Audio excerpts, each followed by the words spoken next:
Well, we now go above and beyond the headlines with Rappler CEO Maria Ressa joining us via Skype. We also have on the line Victor Lorenzo. He is the executive officer of the National Bureau of Investigation Cybercrime Division that served that warrant yesterday on Maria Ressa. We'll talk to him later. But first, Maria, let's go to you. Good evening. Thank you for joining us. Thanks for having me, Pia. Yeah, Maria, I hope you don't mind. Let's talk first about what happened yesterday and the idea of decriminalizing libel. Is what happened to you an argument for that? Absolutely. I mean, libel has always been used in the past against journalists as a way to try to control and to manipulate journalists, right? We've said this. It's part of the reason when the whole debate about the cybercrime law was coming up in 2012, Rappler actually took a position against it. And as many journalists did. The biggest problem with the cybercrime law is that it actually doubles any of all of the the punishment. So it takes an imperfect law, something that we wanted to change, and then doubles the punishment on the journalist or whoever is the target of that one. Yeah, your lawyers believe that 1 year lang dapat well, what is the exact term? 1 year since the alleged crime was committed, the charge, but the interpretation of the DOJ is many more years. But how do you see this? What should it be? There's so many things that are irregular about this. And in a strange way, if I needed to be arrested, the ludicrousness of this situation points that out. First is that the actual story that they're looking at was published months before the cybercrime law was even enacted. So how can you make a law retroactive? Yeah, and then the second one is the NBI's own lawyers actually threw this case out. And then, this goes to the Department of Justice and the Secretary of Justice. They decided to revive it about a week later. So, I understand the rhetoric of both Malacanang and Secretary Guevara, but as you pointed out, I just look at the actions. And let me speak as an individual whose rights have been violated. I've been speaking as a journalist for many months, right? Because I think our mission is extremely important now. That's what Rappler believes in. But now I speak as Maria, the citizen, whose rights have been violated. Yeah, we'll go back. If there was no malicious intent to keep me in detention last night, I have the right to bail on this charge. That is a right. It isn't nice to have, or maybe we will give it to you. It is a right. Yeah. And Maria, can you confirm, did your lawyers try to post bail yesterday? How did that happen? Naghanap ba sila ng korte? Ganun ba? Anong... So this is the 6th time I've posted bail in about 2 months, right? And in general, you assume, if I assume good faith in the government, for something bailable like this, they would give me a chance to post bail. Look again at the circumstances of this case. They came in at after 5 p.m., knowing that the regular courts are out. We know because we've been keeping track of where we can post bail. We knew there was a court that was open until 9 p.m. and our lawyers were there by 7 p.m. ready to post bail, right? So I actually got to the NBI, and even whether or not I should have gone to the NBI, frankly, that was out of courtesy to the officers who were here, but I shouldn't have had to go. But you could have, in other words, you could have been brought just straight to the court that was open at 7 o'clock in the evening. What court was this? Which branch that you said your lawyers were at 7? It's in Pasay City, yeah. It's it's a court that had jurisdiction to actually grant bail, to take the money that we were offering and to give me bail because it was the only one open at that time. Okay, so you did go to the NBI. Yeah, you did go to the NBI because, well, you were asked to, no? You were asked to go with them.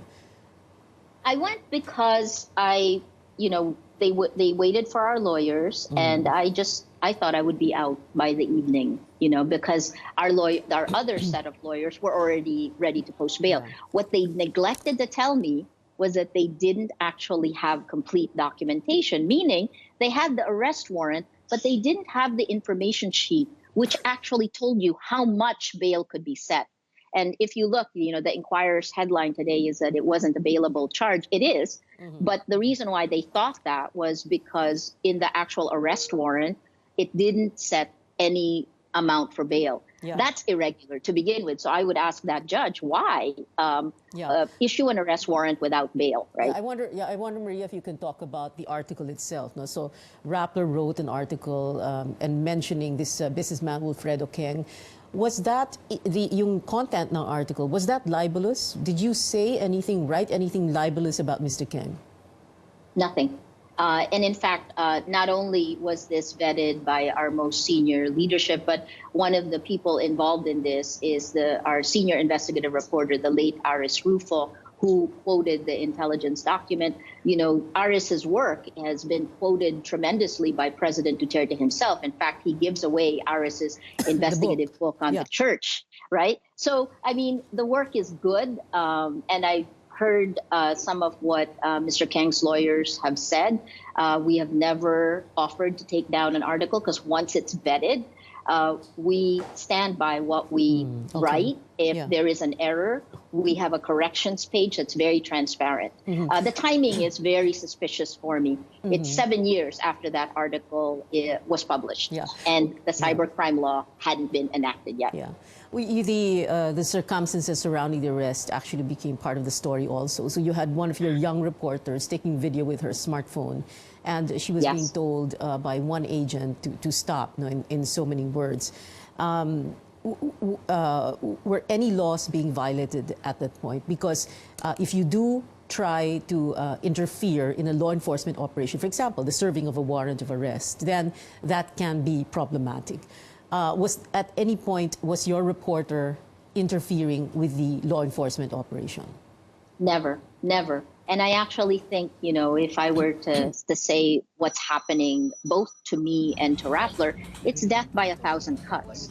You know, you break the law, you break the Constitution, not by saying, I'm going to break it. You do it by sliding the line so that the law is broken. I think in this situation, you know, if you're doing it in a place and people start taking video, you really can't prevent that.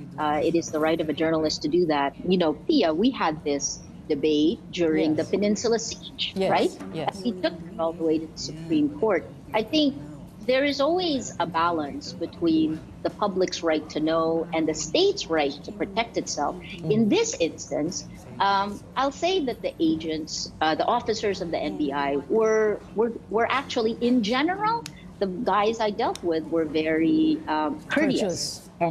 They read me my Miranda rights. In fact, we walked into the room because I also, you know, ang sabi nila sa akin, they said, ma'am, trabaho lang po ito. And, you know, to a degree, yes, I agree. But I also pointed out to them, alam nyo naman, don't violate my rights. Because every one of us chooses what we do. And in this instance, my rights were violated. Sorry, let me go back to it's Aika whose video, you can see the NBI officer turning her video away. There's nothing of national security here. In fact, frankly, because I have the right to bail here, this isn't a nice to have. Because I have that right, the officer... And, the service of a warrant of arrest is a public procedure, something that can happen and can be witnessed by the public, by anyone. And that's why I said kanina, ang tanong ko is, did she interfere with the law enforcement operation? Because that is the only time that can be a problem. That is the time na pwede siyang i-accost ng agents of the law and say, you know, you're doing something illegal.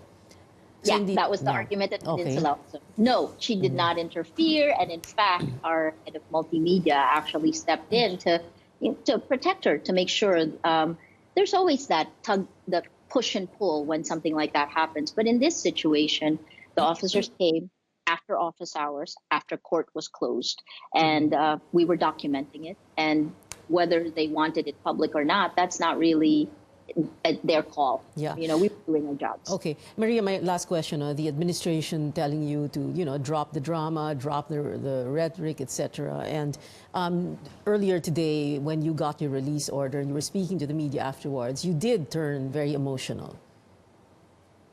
Yeah, of course. Emotional because I'm extremely sad about what's happening in our country. I've been a reporter for more than 30 years. I've covered all the administration since Marcos. All right, we have a problem with the line to Maria Ressa in the Rappler headquarters in Pasig, but we did get the meat of that interview